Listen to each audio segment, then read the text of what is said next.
Are there any lies that your parents told you as a kid that you believed for longer than you'd like to admit? When I was about 8, I remember begging my parents for a rat. My mother hated rodents, so the idea of a rat was a hard no. However, we eventually came to a compromise. My parents agreed to allow me to have a hamster. Ned Potato Head is what I named him. Ned for short. Now, my dad has always been a bit of a prankster. When I was really young, he used to put on this disgusting, half-melted pig mask from ages ago and chase me around the house with it. To this day, I can't stand people in masks. So, on the day we went to pick out my hamster, my dad pointed to one and said, "Bree, look. That's a rare South African Nemi. There are only about 15 left in the world. You have to get him." It took zero negotiating. That Nemi was mine. I took him home, set up his cage, and played with him for hours. He never once bit me. Ned and I were best friends. I then proceeded to tell all of my friends that I owned a rare breed of rodent called a Nemi. They were fascinated, and I felt like I had won the lottery. I searched for months for a female Nemi, so that I could breed them and save the Nemis from their inevitable extinction. Years later, I randomly brought it up to my dad. "Hey, remember when we had that rare pet called a Nemi? I wonder if they're extinct now."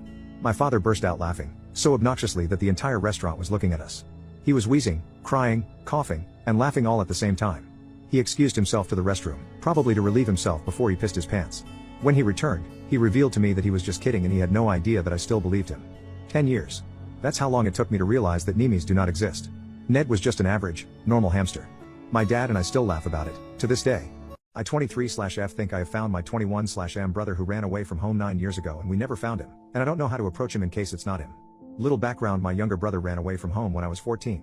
Apparently my mother beat him very hard and much and told him to go away and he's not her child anymore after he broke a new TV while playing football in the house.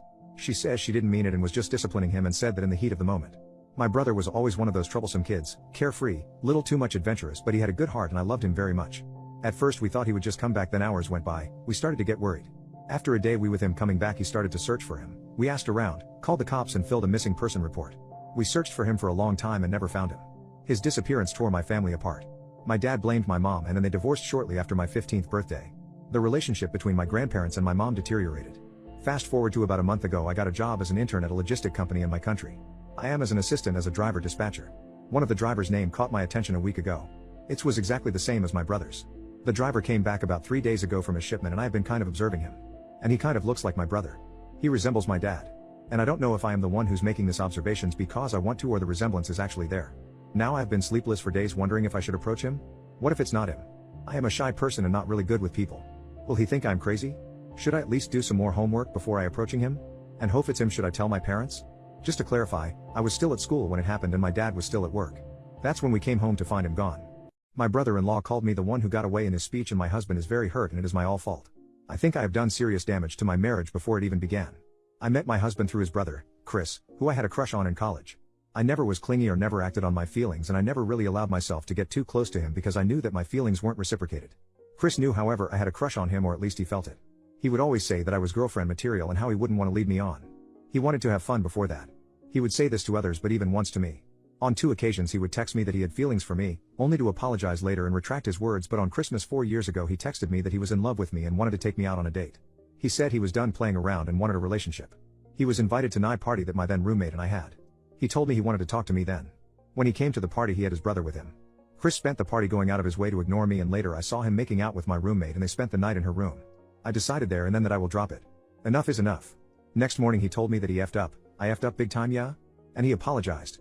During the party I got to know his brother, who was the opposite of Chris. He was shy and hated attention and he was just the best, and soon after he asked me on a date. We are married now. Our wedding was last Wednesday. I want to make 2 things clear. I never went beyond a crush on Chris, and only after I fell for my husband that I understood what love is. He is everything to me and I love him more than anything. I never told anyone about my crush, and when I met my husband I didn't tell him either. Chris wasn't happy I was seeing his brother and he's been cold towards me since. Even when it got serious between my husband and I, Chris held a speech on our rehearsal dinner and he basically outed everything and ended with how he regretted not asking me out sooner and how he will always regret it. It was very awkward afterwards and nobody talked, and on our wedding day my husband did everything to act normal and he made sure everything was as planned, but I could feel that he was hurt and angry. After the party he asked me if I loved Chris and if I dated him for that reason. I started crying because it's absolutely not true. We started dating and became friends and I made sure it was him I wanted before committing, and I never loved anyone like I love my husband. I told him all this and more and I apologized so much for not telling him everything.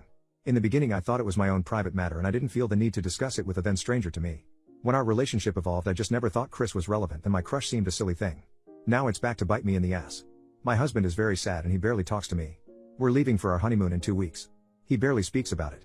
The thing we both waited for with so much anticipation and longing. I don't know what to do. I can't turn back time, so I don't know what to do. What was something a teacher or professor did that made you say, let's drop this class immediately? I had an adjunct professor in grad school for a marketing class, my major. I was attending classes at night as I worked during the day, as did the professor. There were only 3 females in this class of 21 students. Each of us worked, in marketing, on a male-oriented product. One gal worked on chewing tobacco and the other gal worked on men's athletic supporters. I worked on a leading men's designer fragrance. It became fairly obvious fairly fast that the professor was a misogynist. He would rant during each class that unless you could truly use a product, you could not effectively market the product. 95% of the time, his rants were directed at 1, 2 or all 3 of us once he found out we worked on male-oriented products.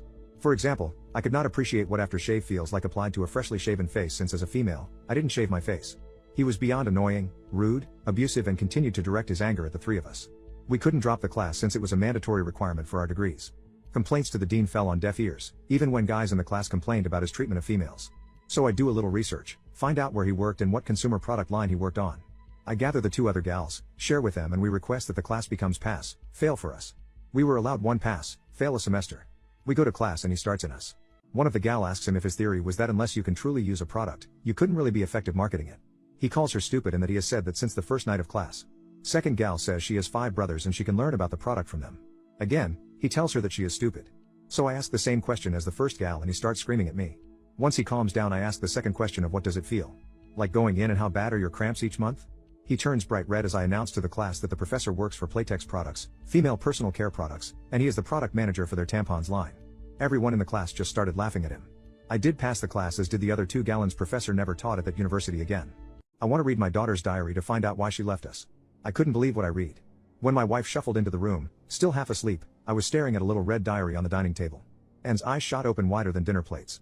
Tell me you didn't read that? With my eyes fixed on the book, I took a long sip of coffee and shook my head. I'm trying to decide what Sierra would want. A hand shot up against Anne's chest as she took several slow, steady breaths. You can't. How do you think she'd feel knowing her father snooped through her diary? Under normal circumstances I'd agree with you. Great. I caught her wrist to keep her from grabbing it away. But these aren't normal circumstances. For 20 minutes, Anne insisted my reading it would be a monstrous betrayal. Already in tears, I protested, said I needed to know the reason my daughter checked out. She always seemed so bubbly. So joyful. She and I talked about everything, yet she never once hinted she was suffering.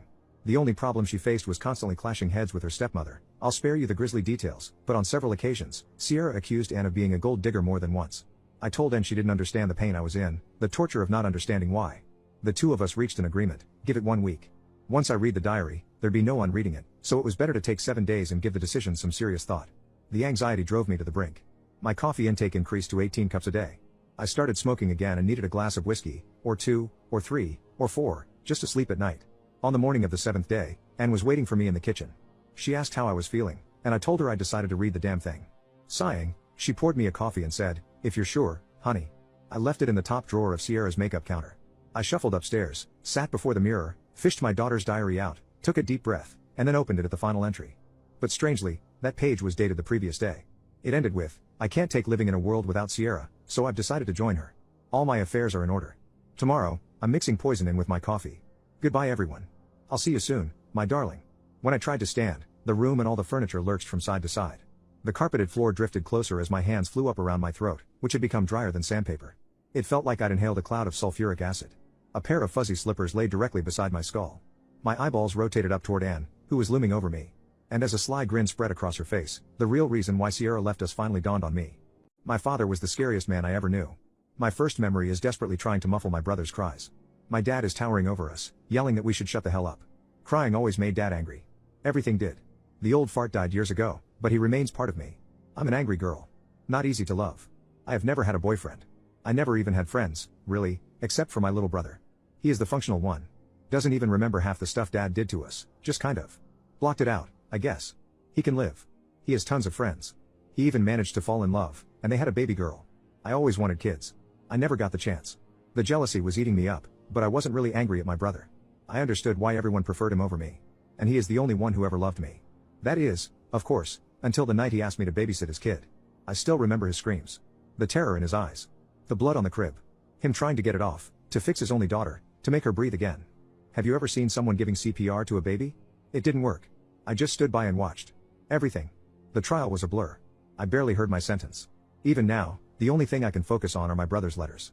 He hates me for taking his baby girl's life, but he has kept in touch. After all, there was a time where we were the only good thing in each other's lives. He knows that I saved him back then. A bond like that doesn't break. And so he keeps writing. I hold on to these letters.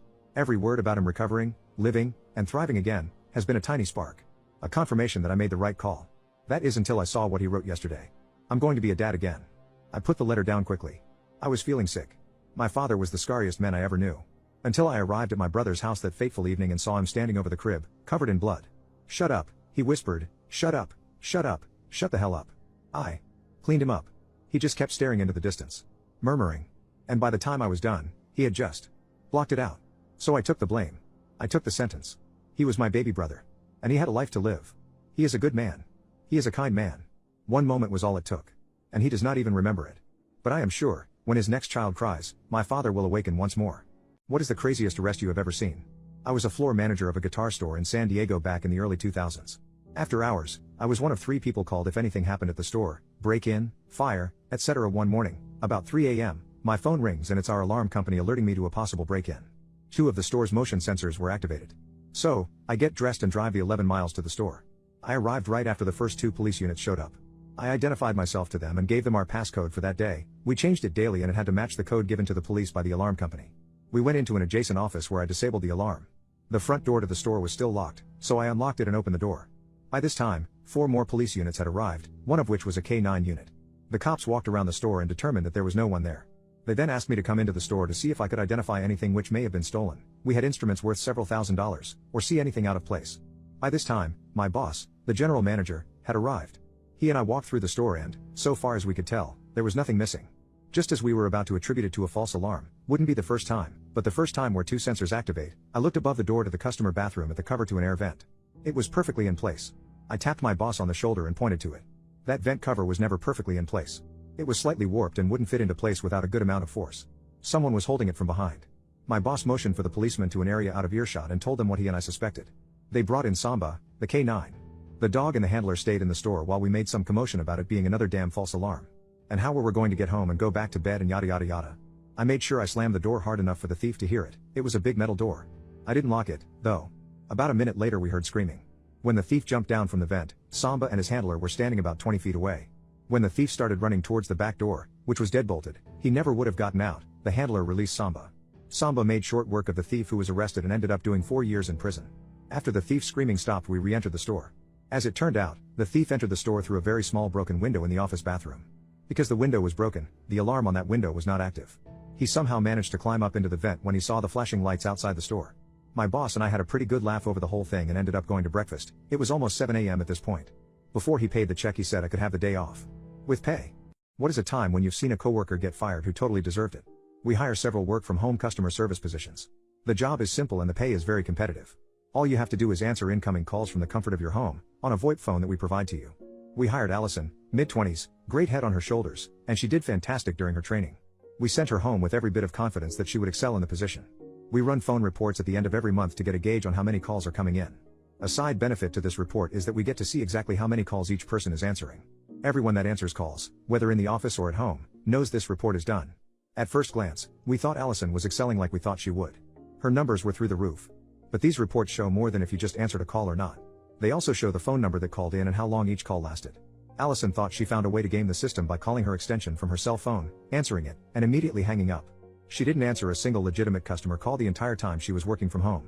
We told her what we found, let her know we were firing her, and asked her to drop off her VoIP phone back off at the office. She said she was too embarrassed to face us and that she would mail it in. This was fine with us, and to make it easy on her, we emailed her a shipping label so she wouldn't have to come out of pocket on the shipping costs. I guess she was angry that she got caught, because we opened the box to find her phone smashed into 100 pieces, along with a note that simply read, "Frick you." I Photoshop every picture of my daughter. My daughter, Anna, loves playing dress up. Oh sure, it may feed her insecurities, but it's also about the only thing that makes her smile these days. See, Anna was born with an unfortunate condition. All you really need to know is that by age 7 she had the face of a 60-year-old man who blows his nose with poison oak. On her very first day of school, she found herself in the hot seat, absorbing a barrage of insults and rude stares. Even the parents laughed. I barely finished waving goodbye when she raced across the playground and buried her head in my waist, sobbing. Again and again, I tried climatizing her to society, but wherever we went, be it the butcher, the beach, or the park, somebody would gawk, then my daughter would disappear into her bedroom for weeks at a time. It took 50 books on parenting before I figured out how to make her open up. Pro tip: create a safe environment so kids want to talk. She told me how, more than anything, she simply wanted to look like the other girls. I contemplated this, then made her promise she'd accompany me to a movie that weekend. As we joined the queue for the concession stand, Alice, the neighborhood's resident queen bee, shuffled along followed closely by her gaggle of cronies, and made a snide remark about my daughter looking like the crypt keeper. How a teenager even knew that reference was beyond me. I studied Alice's dimpled chin, the beauty mark beneath her left nostril, and then promised a distressed Anna I'd fix the problem before driving her straight home. A few days later, she woke up to a little gift box at the end of her bed. From downstairs I heard her shriek with delight, then she found me in the kitchen. She had a mask strapped over her face, one with a dimpled chin and beauty mark. She studied herself in the mirror, did a little twirl, and told me how much she loved it. She was so excited, in fact, she asked if we could have a photo shoot, so I turned the lounge into a makeshift studio while she pulled on her favorite outfit. I smoothed out some of the mask lines in Photoshop and printed off the very best shots. You should see the way Anna's eyes lit up. Damn near broke my heart explaining how she couldn't wear her mask outside, for obvious reasons. 2 weeks later we took a trip to the museum, where a girl with rosy cheeks and bushy eyebrows glanced in my daughter's direction and pretended to gag. Did this upset Anna? Absolutely. It didn't matter, though, because I was already planning how to get my hands on another mask, one that would cheer her right up. As a matter of fact, I think it was the beginning of a beautiful collection. My wife confessed to the worst thing she ever did. Does going ahead with my shitty tall man prank make me an even shittier husband? Maybe. But see, Emma was always gullible. Stupidly so. It was one of the things I loved most about her, honestly. We met while working part-time at a local cinema, and there we were, sweeping up leftover popcorn, when she said, "What's this?" In her right hand, there was a tool belt. The projector had probably malfunctioned and some repairman forgot his equipment. As a joke, I said, "Didn't you know a construction worker died when they were building this place?" From that moment on, she wouldn't set foot inside screen 6. Didn't want to risk bumping into a ghost, you see. I thought it was cute, and just a few weeks later my girlfriend ghosted me, so I asked Emma if she'd like to grab a coffee sometime. Rather than directly tell her about the urban legend, I left some reading material scattered around, and when she suggested a different location for the camping trip, all while doing a terrible job of masking her anxiety, I knew it was game on. In between a scattering of skeletal trees, I set up our tent. Oh sure, Emma begged me to find a better, aka less scary, spot, but at the same time, the soles of her feet were raw slabs of beef from the 20-mile hike, so she eventually relented. After we tucked into a pot of beef stew, we turned in for the night. Knowing the first sudden noise would spook her, I waited. Out of nowhere, she sat bolt upright in her sleeping bag. What the hell was that? We listened as wind howled through the trees. I pretended a dry cramp seized my throat. It's the tall man. She threw her arms around me, her eyes pooling with tears. Make it stop. Please. In a high, frightened voice, I said, "The legends say the only way is to confess our sins. What bad things have we done?" Unable to speak, she just lay there, trembling. Secretly rolling my eyes but outwardly maintaining the act, I said, "I'll go first. The last house I rented, I salted the garden because the landlord wouldn't return my deposit. And last month I accidentally stole a Mars bar and didn't go back to pay for it." She took several deep, shuddery breaths. "I killed your college girlfriend. The one you were dating when we first met. I slit her throat and filled her backpack with rocks and dumped her body in the Blackstaff River. While I lay there, shocked, tree branches scraped together roughly." Emma squealed and quickly added, "And I killed that intern at your work too. The flirty one. I cut her up and dumped the pieces in a landfill." Outside, the wind eased, and the forest went back to sleep. After 10 seconds of dead silence, Emma let out a sigh of relief, and then pulled me in close. "Put down my dog? Let's light you on fire. My crazy, antisocial, elderly aunt lives in the mountains of West Virginia. My aunt is a mean, bitter old woman, who was suspected of shooting her ex-husband, but the cops could never pin it on her. Years ago, she bought a small home on some land that borders the land of another family in a small, narrow, isolated, forested mountain valley. The other family had been living there for a long time, and they just wanted to be left alone, like most people who chose to live in a remote mountain location in West Virginia. My aunt bought chickens and started to let them run around, unfenced on her property, and the neighbors' dogs were very interested in those chickens. The chickens would roam around, and go over onto the neighbor's property. One day, without warning she killed her neighbor's dogs for eating one of her chickens, and only one of the dogs was put down on her property. The other one was shot dead in the neighbor's front yard. The neighbors had small kids and they loved those dogs. My aunt walked over with a shotgun and told the neighbors that they had better never get another chicken-eating dogs again or else she would end them too. The neighbors didn't take too kindly to her putting down their dogs, and her actions with the shotgun, waving it around and threatening them, was over the top. But they didn't call the cops, knowing that my crazy aunt, who had a reputation for being violent, was unlikely to be arrested, and if she was arrested, she would just quickly be released from jail and be back. So a couple weeks later when my aunt went into town, her home's back window was broken, and a bottle of burning oil and gas was thrown into her home. By the time the fire department finally arrived, the home was a complete loss, and every dog and possibly ex-husband killing shotgun and firearm my aunt owned, along with all her other worldly possessions, were incinerated. The home was a total loss, along with the chicken coop etc. The neighbors didn't see nothing and the sheriff's department couldn't prove anything. My aunt had a long list of enemies. She didn't work and so was too poor and lazy to have homeowner insurance. So she had to move, and her son eventually bought her a cheap, run-down trailer in town. Those of us who knew my aunt figured she got what she deserved. Morale of the story: don't screw with a mountain man's dog. Tommy. Ghosts aren't supposed to age. But not Tommy. He was killed when he was 3, his little body brutally crushed in a hit and run outside his home. He had been standing on the pavement holding his mommy's hand, when he was distracted by a sparrow on the road. Squirming out of Anna's clutch, he ran out. He was dead an instant later. Poor Anna, shocked by what she had just seen, could barely remember the color of the car as it sped away. Tommy was their only child. Anna and Mark, Tommy's father, had no more children, continuing to live quietly in the same house. And Tommy played on the street, sometimes on his red tricycle, sometimes kicking a red ball with Scooby-Doo on it. He seemed harmless enough, only wanting to be close to his home and parents. He never went inside. It was only after a couple of years people realized that Tommy was getting older. Mary and a couple of the other neighbors tried to talk to Anna, but Anna looked blank, as if she hardly understood who Tommy was. By the time Tommy would have been 10, it was a common sight on that street, a boy pedaling furiously on a tricycle with his knees bent up to his ears. Mary brought it up at a local meeting. She was Anna and Mark's next-door neighbor, with 3 kids of her own. Something has to be done. The boy is growing bigger every day. Someone will get hurt. The others looked at her politely, and nothing was done. Years passed. Tommy was becoming a man, a young handsome man with a shock of bright hair and a fierce smile, pedaling around chasing sparrows on the road outside their house. Drivers who didn't know would brake to a sharp stop, jump out, only to see nothing. It was the evening of his 18th birthday. Anna stood on the pavement, the exact spot she had been standing so many years ago. One of Mary's kids came and stood next to her. Together they watched Tommy kick his Scooby ball, a tall lean man on the cusp of life. Mary's kid turned to Anna. "I saw you. You pushed him. And it was his dad's car," Anna gasped. She had been waiting for this moment for someone to tell her what they had done. Tommy stopped kicking the ball, and looked at his mom. Fire burned in his eyes, the sunlight set his hair on fire. He smiled that fierce toddler smile, crooked on a young man. Anna shook her head. "I couldn't be a mom. I hated every second. I wanted my own life back. And so did Mark." Tommy held out his hand to Anna. She stepped on the street. The sudden squealing of brakes and her scream ripped through the calm street. This time, Mark didn't speed away. He came out of the car, and looked down silently at his wife's broken body. Tommy was gone. "My new girlfriend gives me flashcards of romantic things I'm supposed to say?" When Ella told me she was into roleplay down at the bar that night, I just knocked back the remainder of my whiskey and said, "Fuck it, I'll try anything once." She had the whole scenario written out on these color-coded flashcards, which I'm really wishing I'd kept right about now. The idea seemed simple enough: storm over to her place and say her character was mine forever. She'd cry, insisting she felt conflicted about betraying her husband, Frank, then I'd scoop her up and carry her into the bedroom.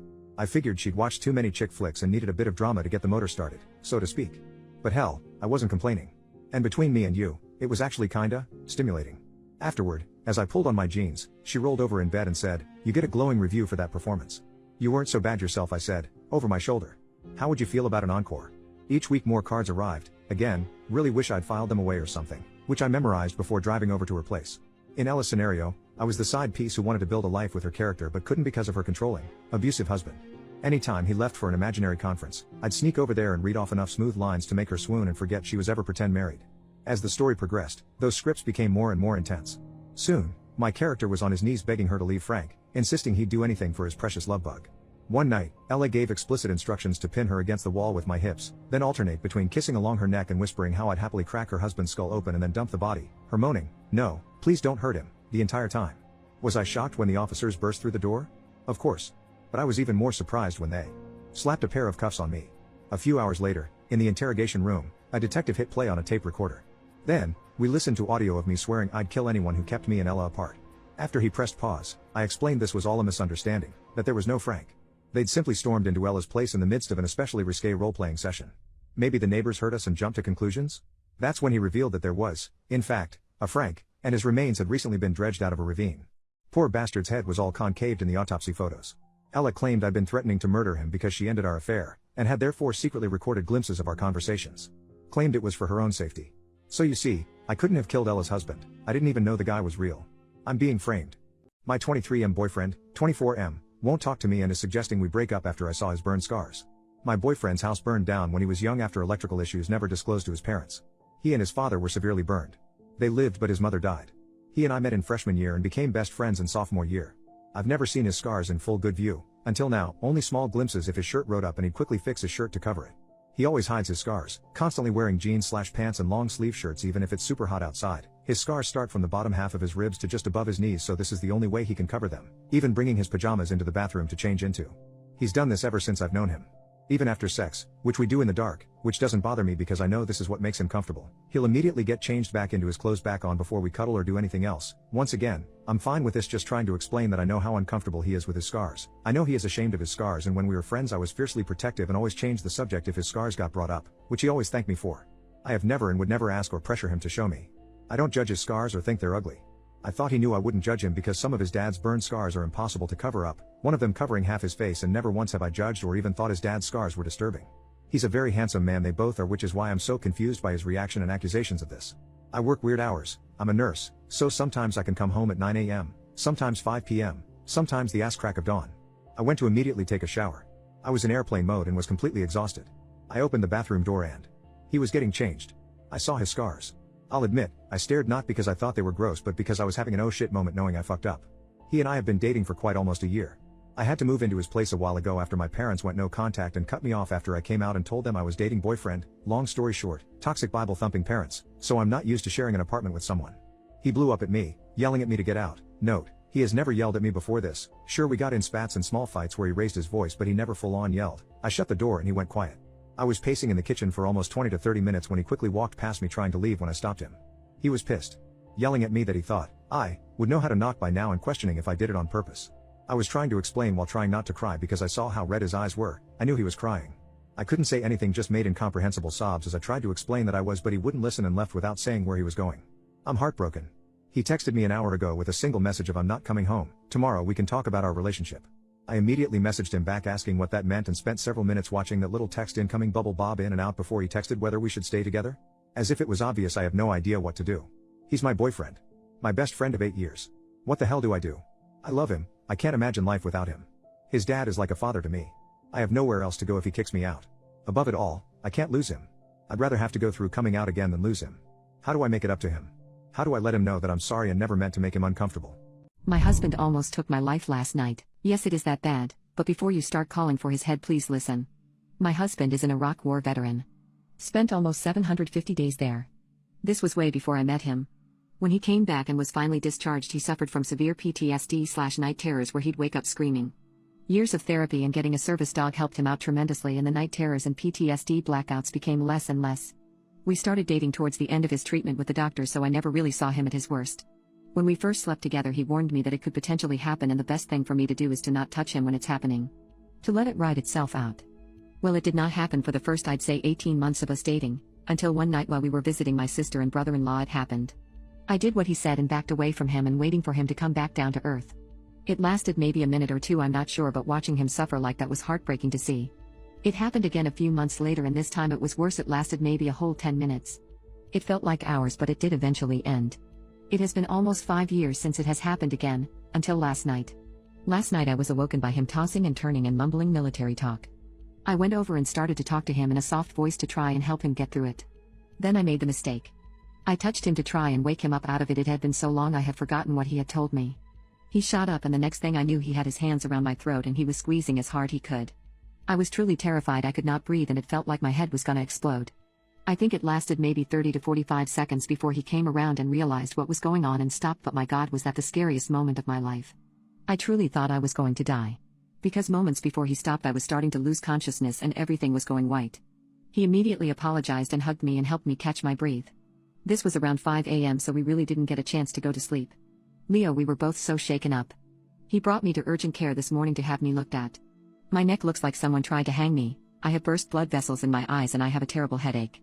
I am wearing a turtleneck to hide the marks, but there is nothing I can do about the eyes. I know he didn't mean it and he has apologized profusely, but holy shit, I am scared of him now.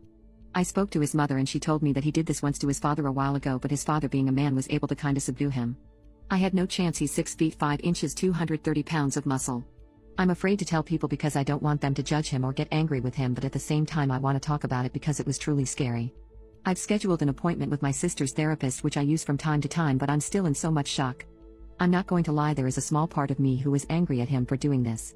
Am I a bad person for feeling angry? And my loving husband, a man who has not once raised his voice at me, never mind lay his hands on me in the 8 years we've known each other. I know it wasn't his fault and I myself did touch him when he told me not to, but I am feeling resentful towards him and it makes me sad. I don't know why I'm sharing this, maybe just to vent and to see if anyone else has experienced this. My husband kept photos of his now dead ex-wife, so I destroyed them. So I have been with my fiancé Ale for 2 years, but I've known him since I was a freshman in high school and he was a sophomore. He was with his deceased ex-wife Lorraine when they were in middle school. I always kinda had feelings for Ale, even when I was in a relationship with my ex-boyfriend from high school. We broke up, of course. But Ale has 2 kids, Basil who's 8 and Bertie who's 3. I love those kids as my own and see them as my own. He was married to his deceased ex-wife Lorraine when she was 18 and he was 19. Had a son after they got married. Sadly, Lorraine passed away from childbirth with their daughter Bertie. I comforted him when he was grieving. After a year of her passing, we got into a relationship. He's the best partner I can ever ask for, and we are getting married in the summer of July. Bertie sees me as her mother and Basil sees me more as an aunt than a mom. I was always Auntie Coco, but my name is Celia. Basil does have a picture of Ale and him and Lorraine when she was 5 months pregnant with Bertie. He does not have a picture of us together as a family. He still misses his mom. I was kinda a little jealous of Lorraine. Especially during high school. Sometimes I wish I was the birth mother of Basil and Bertie. I wished I had his kids first, and Ale doesn't want any more kids biologically. Because he told me he only wanted Lorraine to have his kids. He had a vasectomy. He told me he would rather just adopt, or use a sperm donor, which makes me upset. I felt so insecure about all of it. Thinking Lorraine is in the way. All of Ale's friends knew Lorraine in and out. Since they all knew each other in middle school and had the same old friend group growing up all together. Especially Ale's best friend Jordan. He adored Lorraine. So did his wife Ruth, who is Lorraine's best friend. I know them, but I am not close to them. They all talk about Lorraine from time to time. About the things they used to do. They are the godparents of Basil and Bertie. So they're around a lot. I however didn't know Lorraine that much, but she was nice to me. It felt fake though. So I wasn't really a big fan of hers. But respected her enough. I felt kinda like I was intruding in Ale's beautiful family. I remember going through the attic and finding some of Lorraine's and Ale's belongings. With photos from middle school to before her passing. Also with Ale's old gifts that Lorraine gave him to Lorraine's gifts from Ale have given her. A lot of horses, as Lorraine grew up on a horse ranch and loved horses. Ale was keeping this for his kids to give when they were older. To treasure their mother's stuff. I also found another box filled with Lorraine's collection of old vintage and antique stuff of horses and gifts from her friends, Ale's friends, and family, and Ale's family. I got jealous as Ale was planning on giving this stuff of Lorraine's horse collection and gifts to Bertie. Ale has already given Bertie Lorraine's old stuffed zebra when she was a young child and given Basil an old knife that belonged to Lorraine's grandfather. All I know is, I wanted everything gone. When Ale took Basil and Bertie to Lorraine's parents' house for a few days. I stayed back because of work. I knew this was an opportunity to get rid of Lorraine's stuff and photos. So I took the knife and the stuffed zebra, all the photos of Lorraine in it and her antique horse collection. Burned all the photos, threw her antique collection away and destroyed some. Cut open all the stuffed toys of Lorraine's and letters she wrote. Destroyed every single thing of hers. I felt satisfied knowing she won't be a bother and nothing to be jealous of anymore. I felt happy and not remorseful. When Ale and the kids came back, I pretended as nothing happened and was just normal. It only took a few days when they noticed. Especially Basil, he couldn't find his photo of him and his mother or the knife. He raised awareness of the disappearance of the stuff, which got Ale searching for the zebra. But couldn't have been found. We moved to a new house a few months after. Ale searched through the attic to pack stuff and noticed that only Lorraine's stuff was all gone. Her collection, childhood stuff, their pictures together, letters, gifts. Just everything. He searched frantically for it. He did question me as he knew about my insecurities and jealousy of Lorraine. But I told him that I would never do anything like that. He believed me. Thinking he left her stuff back at the old house. Even to this day he still doesn't know. Basil is, however, heartbroken, which made me feel a bit sad. Lorraine's parents and friends are very sad about it. As Ale did tell his friends and everyone. His family is sad about it. Because they loved Lorraine like a daughter. I wish they loved me like one. But I know I can't ever compare to her. Ale's friends are also so sad about what happened. Everyone is sad. But they don't know a thing. Even Bertie is sad about the zebra. But that thing was old and gross. So I got her a new one. She doesn't love it like her old one, but she sleeps with it once in a while. I don't think I can ever tell Ale or anyone this. But it feels good to take it off my chest. Only people I really told were my two best friends, Mandy and Holly. Mandy knows Ale, but in high school they really weren't that close. But still hung out, and Holly didn't really like Ale that much. She only knew him because she dated his friend Maxwell in high school to college on and off. Until Maxwell got married with a kid on the way. However, Mandy and Holly have told me what I did wasn't right. But they won't tell anyone. So I feel safe knowing they won't tell Ale or anyone of his friends and family. When one thing made you think, this can only be a fake. While employed as a pizza delivery rider, after the lifting of the COVID lockdown, our company decided to pull a fast one. A memo from the head office was circulated among all restaurant staff at all branches. It basically said that the company was so concerned about our welfare in these trying times that they were willing to keep a percentage of our weekly salary for us as a form of savings. The memo also mentioned that if we agreed to this pizza savings, my term, not theirs, that we will be getting 0% interest. My delivery coworker and I had a field day with that memo. We read it several times in disbelief and laughed. The owners could not be serious. It was obvious they wanted to get a loan/invest in something. It was as if they told themselves, instead of taking a 16% interest loan from the bank, why not simply take it from their uneducated restaurant workers? All they needed was our signatures. I went around some of the coworkers joking about it. Most of us laughed it off, but two of them couldn't understand what was so funny. But we're getting 0% interest. An older woman working the grill said. She seemed to have the idea that this was a good thing. Apparently she had had so many loans in the past that to her the word interest equals bad. I explained to her it was a savings and not a loan. That with savings you want the highest interest you could get, and the exact opposite when it comes to a loan. But isn't it good to have a savings? One of the teenage girls working the pizza table said. I explained to her it is a good thing, but it makes no sense to save your money with someone giving you 0%. I tried explaining how banks work, about buying shares etc. and getting the best rates for your money. Both women looked at me in silence. In the end they both decided to try it out.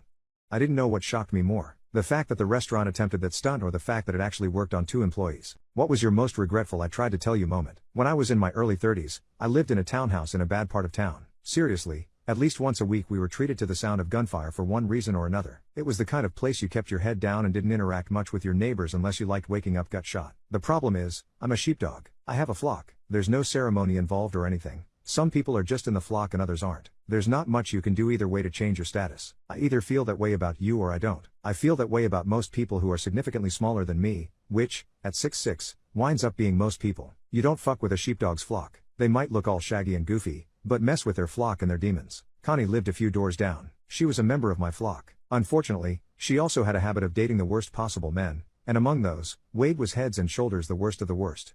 He was a big bastard too, about 2 inches shorter than me but similarly built. One look at him and I didn't like him, but also, I knew that I did not want to stand toe to toe with the guy. It would be brutal and bloody, and there was no telling how it'd turn out. I'm protective, but I'm not suicidal. Wade had a mean streak. He was prone to violence and would often verbally abuse Connie. I could hear them screaming at each other even through the walls with the music turned up, and she lived in the next building over, about 3 townhouses between us.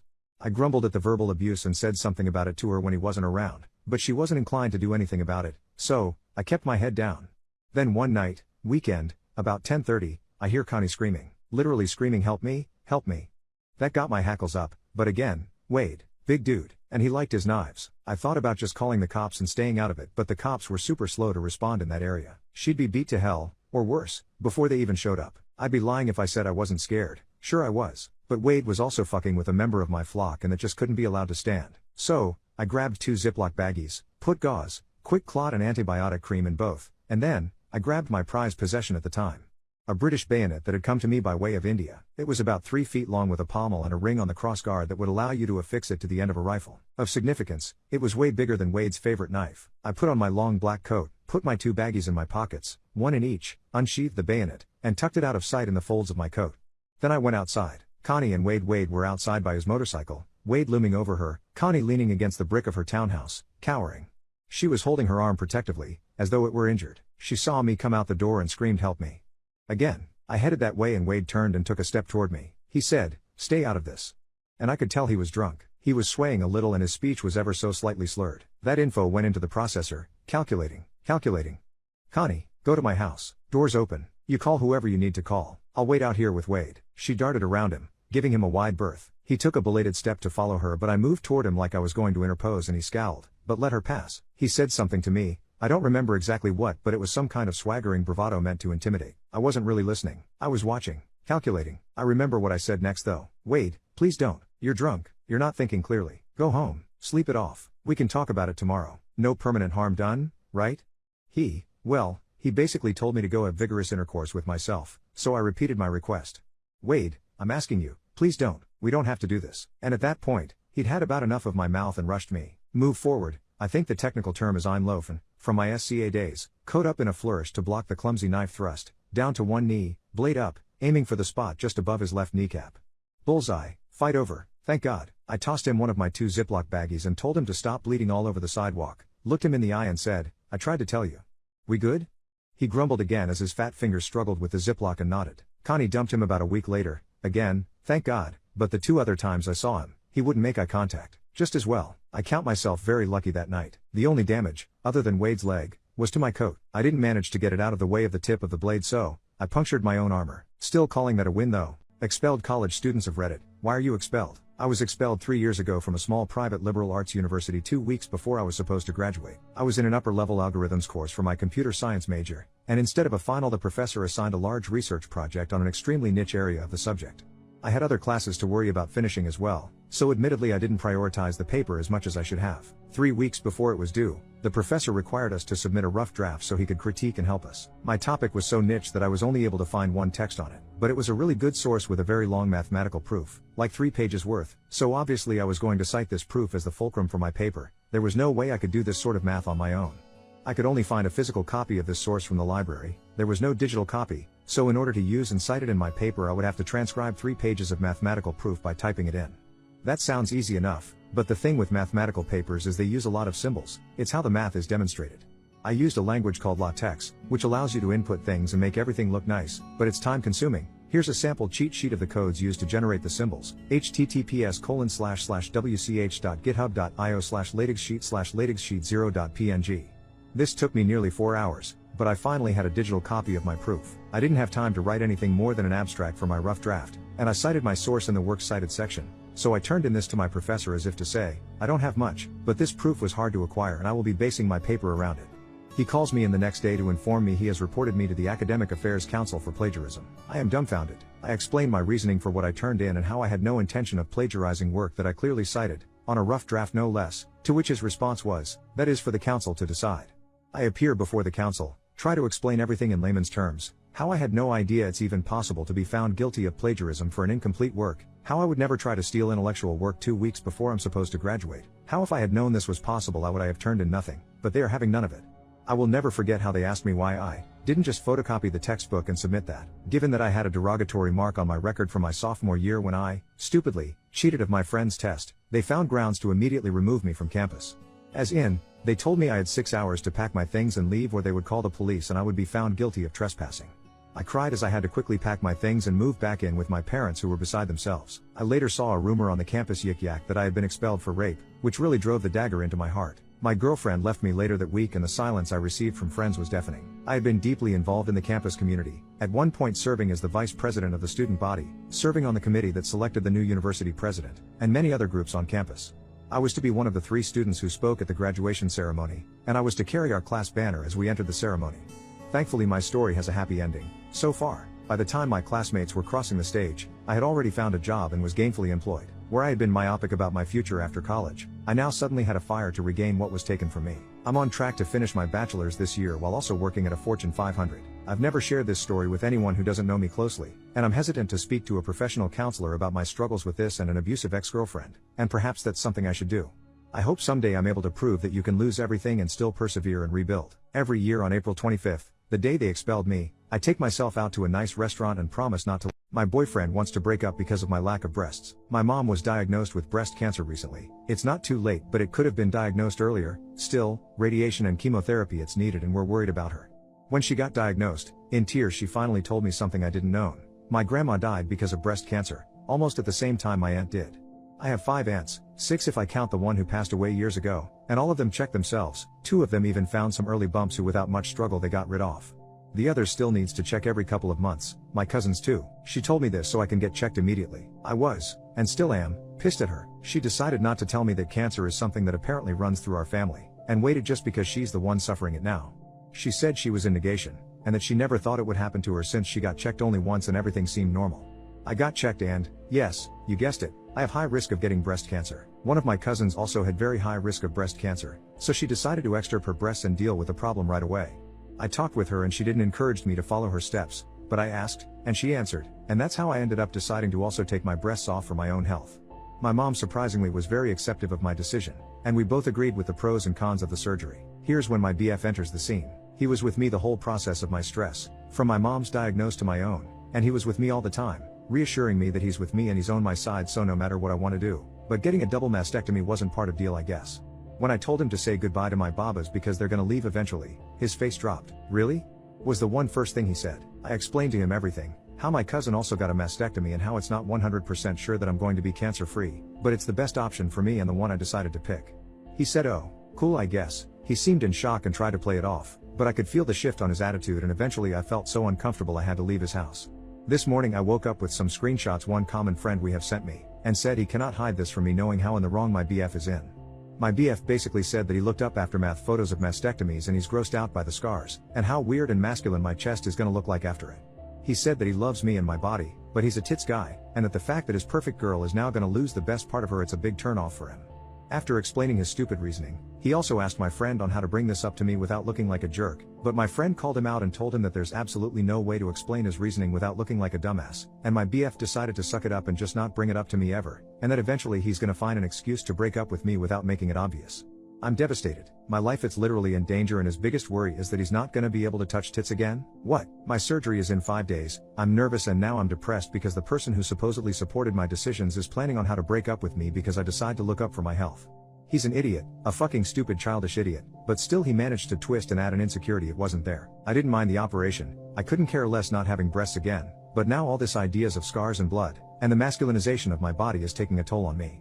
My coworker told everyone we're married. We're not even dating. Last year, I left on a leave of absence for a few months to take care of my elderly parents. Then I returned to work. Apparently during that time, one of my coworkers began telling people we were married, not as in work wife, as in legally married, and everyone believed him. Honestly, I had no idea he had any feelings for me, and I don't think he knew I would be coming back. I'm an introvert. I keep my personal life private and don't talk about myself much, but the fact is, I have a husband, not him, who I've been married to for 10 years. Not wanting to cause him embarrassment, I privately went to our boss, explained the situation behind closed doors, and asked for a department transfer. Even though he's never sexually harassed me or made a move on me, I'm very uncomfortable being around him right now and don't want any contact with him. My boss agreed, said she would speak to him, and that she didn't have the authority to move me to another department, she would see to it that we wouldn't be put on a team together, and kindly offered to adjust the schedule so he wouldn't be in the office at times when I was there. I've tried to handle this whole mess as discreetly as I can, but today I lost it. He walked into the break room while I was in there, and I basically yelled at him in front of everyone there, saying I'm not his wife and to stop telling people we're married. I know this was not the most mature way to handle the situation, but I was at my wit's end. I only wish my bosses and coworkers could have been that understanding. About a month after the break room scene, I still felt like I was walking on eggshells to avoid my husband, and I noticed the attitudes from my manager and coworkers changing for the worse. I ended up leaving for a similar job that pays better, and is just a healthier environment overall. I hate how we call everything and everyone toxic nowadays, but that truly was a toxic environment in retrospect, and the lack of support from management and HR was finally the big red flag that sent me packing. Some of the commenters mentioned stalking and safety, because the man seemed a bit obsessed. While I've seen the guy a few times around town, there hasn't been any interaction between us, and I don't think he or any of my former coworkers know where I work now. Nobody's attempted to contact me, and I can breathe easier. I wish everyone at my old job well. I hope they can learn from this situation, and I thank everyone who commented for their encouragement. My 55 wife, 50, admitted to abusing our estranged daughter, 29, after denying IT for over 20 years. I, admittedly, have not been the greatest father. I drowned myself in work throughout my children's childhoods and was not always present, though I did try to be as much as I could.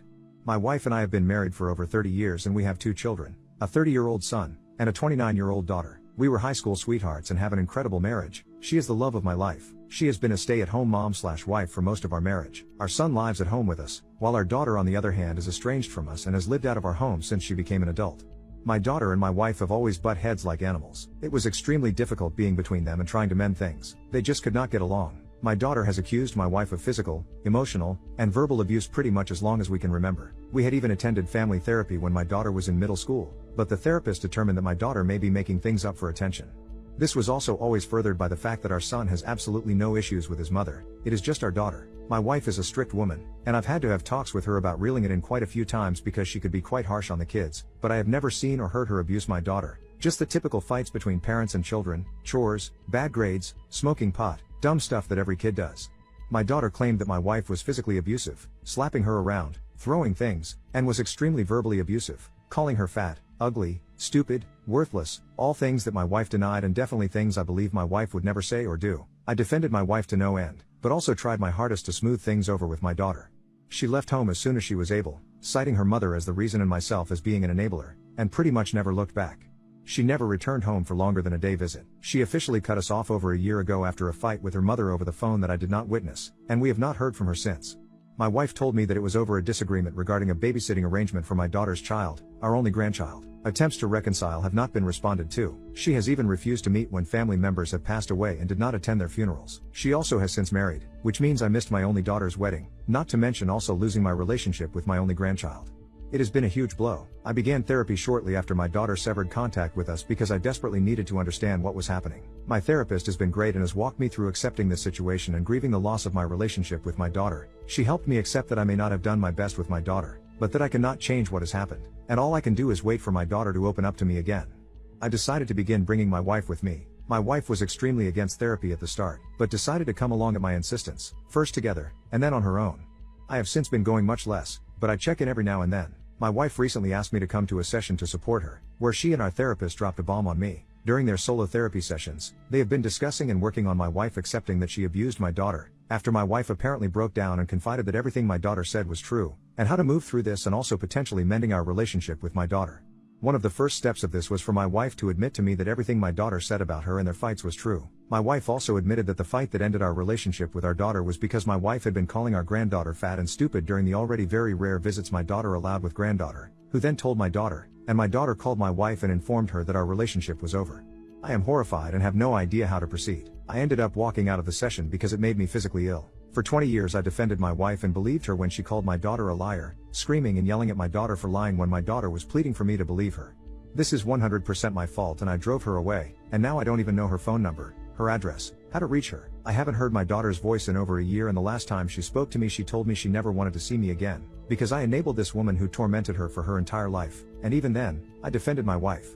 I hate myself more than anything in the world right now. My only daughter. I think my marriage is over. I'm staying with my brother currently and my wife has been calling me non-stop. Her voicemails range from begging to talk, to screaming about how I am not supporting her. My therapist also called and left a message suggesting we try to have another session to move forward, but also encouraged me to take my time.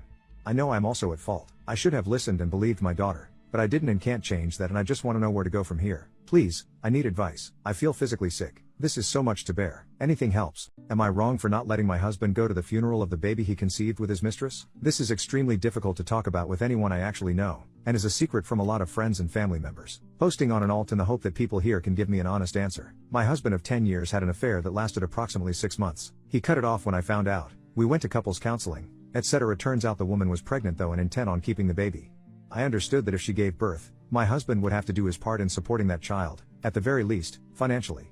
Tragically though, the baby was stillborn. I wasn't looking forward to this baby coming, but I didn't wish for this either. My husband's former mistress has sent details about the funeral. I don't think he should attend. He never got to meet this child and wasn't even there at the hospital when everything happened. If this was a child he knew at all, of course my opinion would be different. But as of now, I don't feel comfortable with him going. He, bizarrely, said maybe I should go with him. That's a no. I obviously am not going to attend this funeral and make the woman and her whole family uncomfortable. Despite my disdain for her, I am not going to disrupt her mourning. There are a few people in the family that are aware of the situation. My husband's sister, my Mill, and my mother. His sister thinks he should go to the funeral. My mother says if he goes I should divorce him. Mill refuses to comment on the situation at all. So I'm at a loss. Really, am I in the wrong, given the circumstances? I bought a $50,000 guitar for $4,000. The owner wants IT back. I've been playing the guitar for 22 years. I know guitar values and whatnot very well. I'm very into the guitar market. At my wife's old company she was hanging out with coworkers one day after work and she mentioned that I play guitar. A coworker who I guess is very popular at work said that his dad passed away and he was selling his dad's things. His dad had a guitar and asked my wife if I'd be interested in it. My wife texted me and I said to have him send me the info on the guitar and the price. The next day he texted me the pics and price. It was a 1952 Telecaster in mint condition. He had the original receipts, which was crazy. That's how I knew the date. I asked what he wanted for it and he said he looked up Telecasters online and he thinks $4,000 is fair. I texted back, I'll take it for $4,000 and went to pick it up. The guitar had no sentimental value to him at all. Here's the issue at hand. The guitar is worth approximately $50,000 depending on the buyer and I knew it. When I got the guitar I told my wife the price and what it was worth. She was floored. Fast forward 2 weeks, her coworker tells my wife he just found out what the guitar was actually worth from a family friend and wanted it back. She said, well, he really likes the guitar and he knew it was worth $50,000, which is why he was floored you offered it to him for $4,000. He really likes it and I doubt he will sell it back, but you can ask. Probably not the smartest thing for her to say, but she was caught off guard and it's not her fault or problem. He contacted me and asked to buy it back. I said that it's not for sale. He then said I scammed him and he was going to sue me and take my wife to HR for being a part of the scam, which was nuts, but he actually did contact HR. They were cool about it and said it's not their problem. It's between him and me. Over the next few months he made things very uncomfortable for my wife at work. He would bug her constantly about it. She eventually had to go to HR for harassment and they actually let him go. She complained twice and he was warned and didn't stop. He's contacted me several times about it, so I got a restraining order for harassment too. I blocked him too. I haven't heard from him in about a year. I keep finding hairs in my bathroom that aren't mine. This started a few weeks ago. While cleaning the bathroom I found a number of long hair strands over my bathroom wall by the shower. This struck me as very odd because not only does my husband not have hair, I also wear a very cropped, short hairstyle. So it's impossible for the strands I found to belong to either me or my husband. Confused I washed them away but couldn't stop thinking about it. I decided not to mention it but kept looking out for them. There seems to be a pattern that there's hairs appearing when I'm either at work or out for a longer time period. I feel like I'm going crazy and feel like I shouldn't just immediately go to my husband cheating on me with a longer-haired woman. I asked my husband about it and he just shrugged. Which makes me more paranoid as surely this is something that's strange, so why is he so blasé about it? I'm starting to think he's playing it down to stop me from finding out the truth. It happened again 2 days ago and I asked my husband again. He dismissed it but this time admitted it's strange but told me the only explanation is that they must be my hairs. They are not, and after saying so, now he'll just ignore me if I bring it up. I don't want to assume my husband is cheating on me and accuse him of such over something so ridiculous, but I'm driving myself into the ground trying to work out how the hairs have got there without my husband dismissing it as nothing. During lockdown, we haven't had any visitors, that I know of, so can rule out his sister.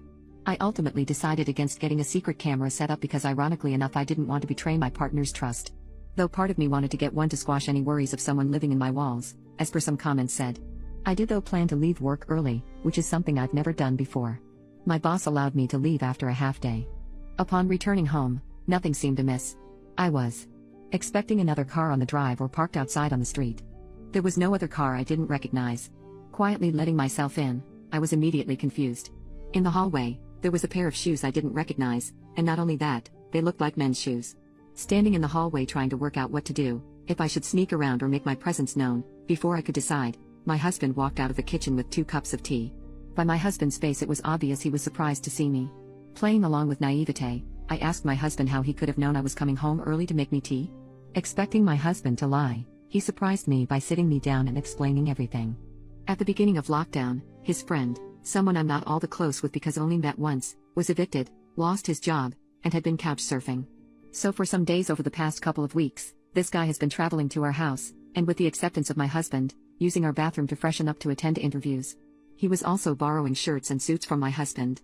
As it turns out, my husband's friend has long hair and a beard. So it turns out my husband isn't cheating on me but was hiding the fact his long-haired friend was coming over to use our shower.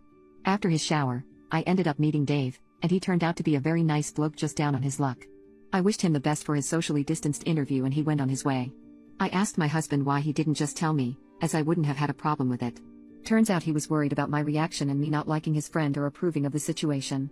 He also told me Dave was very embarrassed about the whole situation and didn't want people to know what he was having to do. I told my husband I was starting to believe he was cheating and he was shocked, having not even considering those implications while attempting covering for his friend. I told him this whole thing was ridiculous and even suggested his friend live with us until he's back on his feet.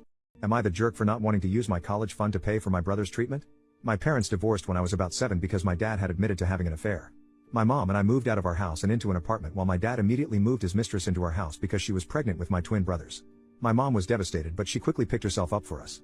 She went back to school and as a result, she continued climbing up in her career. My mom adjusted better to going from a double-income household to a single income and was able to contribute a substantial amount of money to my college fund. My dad on the other hand had a harder time as he now has to support a family of 4 sometimes 5 on a single income as his wife is a som. My dad did not have much disposable income and so did not contribute as much to the fund. I'm going to finish school soon and I have a good shot at getting into my first choices of college.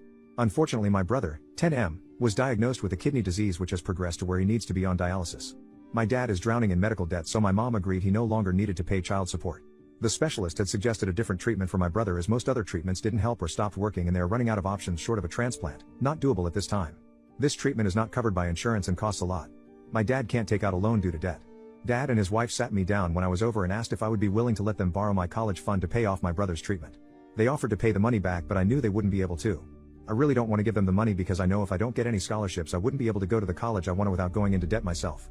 My future would be at risk and I know my dad wouldn't help if I needed it. In addition, the money technically belongs to my mom. I can't just give it away and I know she would refuse to give them the money. My dad and his wife are furious at both my mom and I and is trying to guilt me into it. I do feel terrible for my little brother. Lawyers, when did you realize my client is a monster? I quit being a lawyer after him. He hurt so many of them. The client whose case I was working on was one of several defendants charged with conspiracy to commit homicide. 3 individuals had committed the homicides, and several others had either helped plan it, abducted the victims, came along to watch, or filmed it. In order to see whether our client was one of the individuals present at the scene, I had to watch multiple videos of the tragedies. I watched multiple people brutally billed in about the worst possible way you can imagine. They were chopped into pieces while they were alive and had their skulls stomped in. It wasn't some grainy security footage. It was HD 4K video taken by bystanders just a few feet away. The video showed someone's brain squirting out of their head and another person screaming as their hands and arms were hacked off. I also had to listen to the audio to see if our client's voice could be heard. The screams were bad. The laughter was worse. It has stuck with me for years and years, and I don't see it going away anytime soon. Thankfully my internship at that firm ended a few weeks later at the end of the summer. I never looked up the sentence from the case, and have no desire to. In our case there was no presumption of innocence. The individuals involved had all taken pleas and hoped that the prosecutors wouldn't seek the death penalty. The only thing that would change was whether our client would get the death penalty if he was present and filming or life in prison. Working in criminal defense meant setting my judgment for people aside so that they could be afforded the rights guaranteed to them by the Constitution.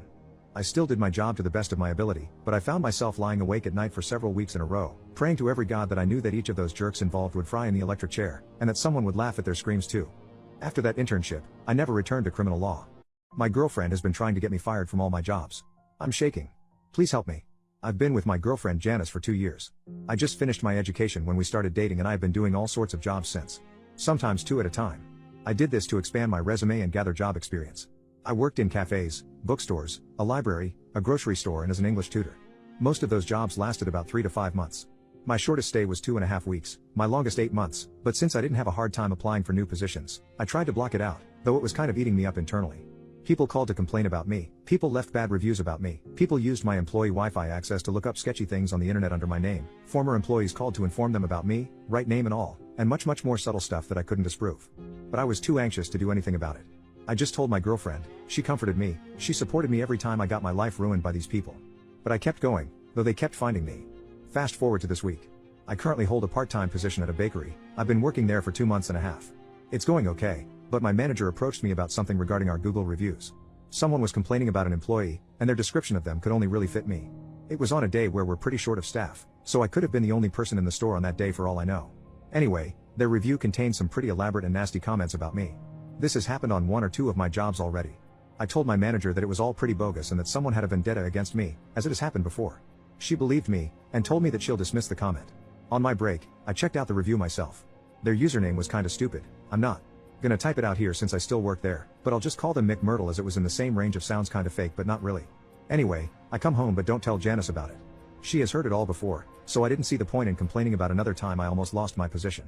We chat, all is well, and she leaves the room. Her phone is on the table, and suddenly, she gets a notification or an email of some sort from Google. I don't remember what it said exactly, but the pop-up reads something along the lines of Mick Myrtle, manager has responded to your review. My heart dropped. I've been trying to ignore it since. This was 2 days ago. It just fit in the picture of bad reviews. It fit in the picture of the phone complaints my workplaces have received about me in the past. It fits in the picture of all the sketchy things I've been fired for. Why would she do that, though? I'm looking for an explanation. This literally can't be. She's the only thing keeping me sane. I don't know what to do. I came home to find my husband neglected my children. I came home after a 10-hour shift to my apartment in a mess, my baby screaming and my 8-year-old trying to feed her. The father was asleep the whole time. I'm leaving him. This is the last effing straw. Worked a long shift, came home and there was trash and food everywhere. My child, 8 meters, runs up to me, covered in stains and baby formula saying sis is crying real bad, she's hungry. I'm sorry I tried to feed her. I rush in the nursery and sure enough my daughter's diaper is full, she's screaming and crying, face red. Literally still in her crib. The room is messy with baby formula and chips. I later learned from my son that he had tried to make a bottle for her but didn't know how, so he tried to feed her potato chips to calm her down but she couldn't eat them. He'd been trying to open the door to me in my husband's bedroom. It was locked the whole time, while he was in there sleeping. I asked him if he ate and he said not really, just chips, and he tried to take all the food out of the fridge to make something to eat. After feeding and changing my 6-month-old, I literally almost tear that bedroom door down trying to get him to open it, and he opens the door all groggy and says, "What do you want?" Clearly annoyed. I tear him a new one and scream at him that our children haven't eaten all day cause his lazy ass couldn't wake up and care for them. He just stares at me dumbfounded and is like, "Oh my bad, I thought they ate before you went to work." I'm crying at this point. He stayed up all night playing video games and promised he'd wake up and stay up for the kids. I should have known better. I told him I wasn't gonna get our kids taken away cause of him and that we were over. I'm shaking. Literally have never been so mad in my life. And all he can say is sorry. I don't know where I'm going but I have to leave. I hugged my son, told him he did his best and I was proud of him for taking care of his sister. So sad he even had to do that. My boyfriend thinks I cheated and that I'm pregnant. I've never even popped my cherry. I, 16F, am a virgin, so is my boyfriend, 16M. We're both young, and neither of us are ready for intimacy. Personally, it's never been high on my radar, and from what he's told me, he's the same way. That being said, we've been together for a couple of years now, so things have still happened. I'd rather not go into detail on that, but you can get the picture. Think third base, I guess. Anyways, a couple of days ago, I went to the doctor because I've been feeling really sick lately. I did a urine test and a finger prick, and my doctor told me I was pregnant. Of course, I laughed at first because I thought she was joking, but no, I'm really pregnant.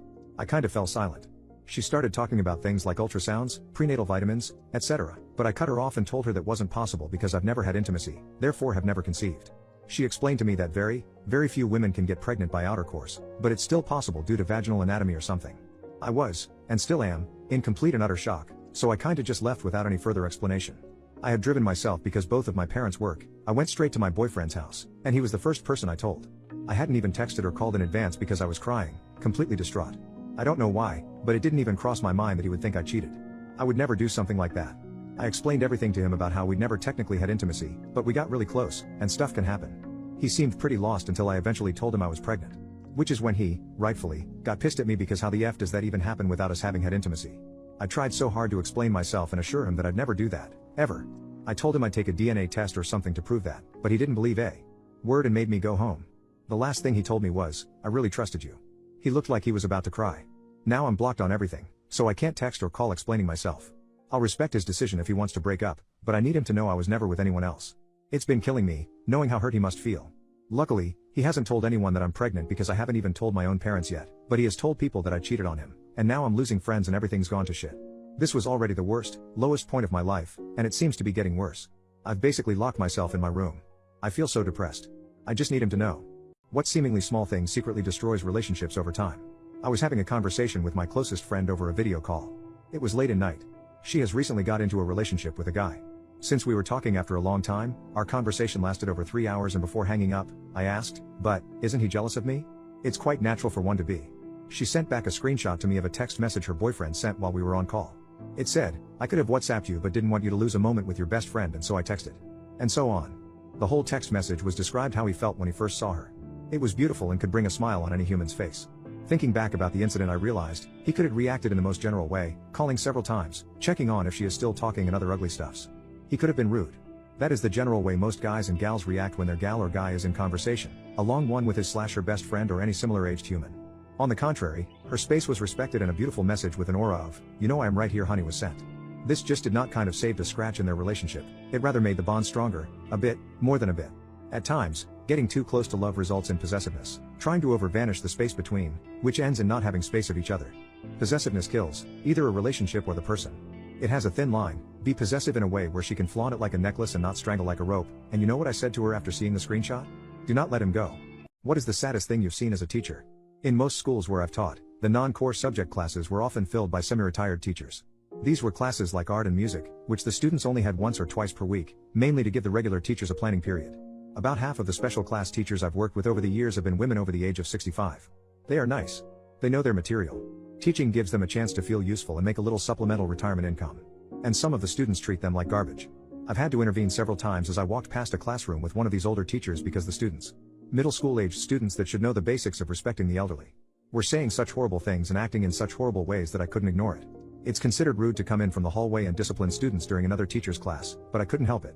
The odd thing was that, most of the time, these were students that, sure, had a few discipline problems in my class, but they weren't completely out of control. They never said anything over the top rude to me.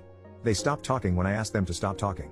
Then I'd see and hear those same students in a classroom with a teacher that should have reminded them of their grandmother, ignore her pleas for silence while she taught, mock her, talk back to her, and, in one case, ask her why she didn't just retire already, because she was a bad teacher. I've seen elderly women crying in the teacher's lounge after a class because of the way a small group of teenagers treated them. So far, that's been the saddest thing I've seen as a teacher.